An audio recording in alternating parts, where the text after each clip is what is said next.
नागपूर महानगरपालिका. नागपूर महानगरपालिकामध्ये भरती केली जाणार आहे. वेगवेगळ्या पदासाठी भरती होणार आहे. गट क संवर्गातील रिक्त पदे भरण्याबाबतची जाहिरात प्रसिद्ध झालेली आहे. आणि कोणत्या पदासाठी भरती असणार आहे आणि सविस्तर अर्ज कधी करायचा आहे. परीक्षेसाठी अर्ज सादर करण्याचे वेळापत्रक इथे दिलेले आहे. ऑनलाईन अर्ज करण्याचा कालावधी 26 डिसेंबरपासून ते 15 जानेवारीपर्यंत तुम्हाला अर्ज करायचा आहे. 20 दिवस अर्ज करण्यासाठी ते दिलेले आहे. आणि त्याचबरोबर इथे ऑनलाईन परीक्षा शुल्क पण तुम्हाला दिलेल्या कालावधीमध्ये भरायचं आहे. 15 जानेवारीपर्यंत लास्ट डेट आहे ऑनलाईन फीस पे करायची.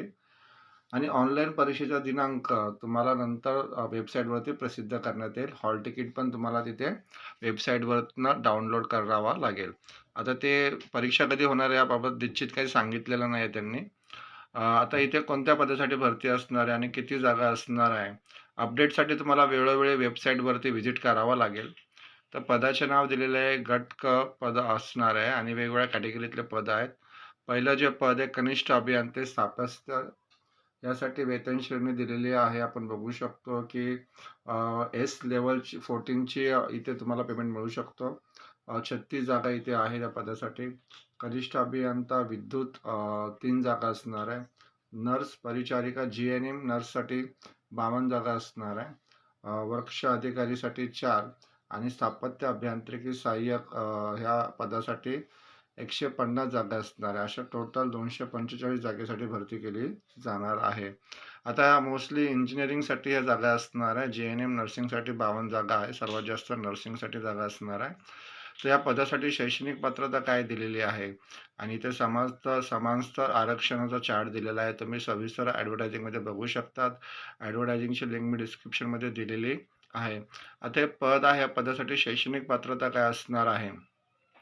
तर पदनीय आवश्यक शैक्षणिक पात्रता इथे दिलेली आहे. कनिष्ठ अभियंतासाठी दिलेली आहे. मान्यताप्राप्त विद्यापीठाची AICTE द्वारा मान्यताप्राप्त स्थापत्य अभियांत्रिकी शाखेतील पदवी परीक्षा उत्तीर्ण म्हणजे BE इंजिनिअरिंग असणं गरजेचं आहे. सिव्हिल. त्याच्यानंतर कनिष्ठ अभियंता विद्युत अभियांत्रिकी इलेक्ट्रॉनिक शाखेची पदवी असणं गरजेचं आहे तुमच्याकडे. स्थापत्य अभियांत्रिकी सहाय्यकसाठी मान्यताप्राप्त किमान स्थापत्य अभियांत्रिकी शाखेतील पदविका म्हणजे डिप्लोमा धारक पण या पदासाठी अर्ज करू शकतात. त्याचबरोबर इथे नर्स परिचारिकासाठी HSC नंतर 12वी नंतर GNM अभ्यासक्रम पूर्ण करणं असणं गरजेचं आहे. त्याचबरोबर नर्सिंग काउन्सिल महाराष्ट्राचे रजिस्ट्रेशन पण असणं गरजेचं आहे. आणि वृक्ष अधिकारीसाठी मान्यताप्राप्त कृषी विद्यापीठाची BSc horticulture, agriculture, botany, forestry पदवी इत्यादी विषयातली पदवी तुमच्याकडे असणं गरजेचं आहे वृक्ष अधिकारी या पदासाठी अर्ज करण्यासाठी. परीक्षा फीज जनरल कॅटेगरीसाठी 1000 रुपये, रिझर्व्ह कॅटेगरीसाठी 900 रुपये असणार आहे आणि ती तुम्हाला ऑनलाईनच पे करायची आहे. तर ऑनलाईन करण्याची लिंक आणि जाहिरातीची लिंक मी डिस्क्रिप्शनमध्ये दिलेली आहे. तुम्ही सविस्तर जाहिरात वाचून अर्ज करू शकता. धन्यवाद मित्रांनो.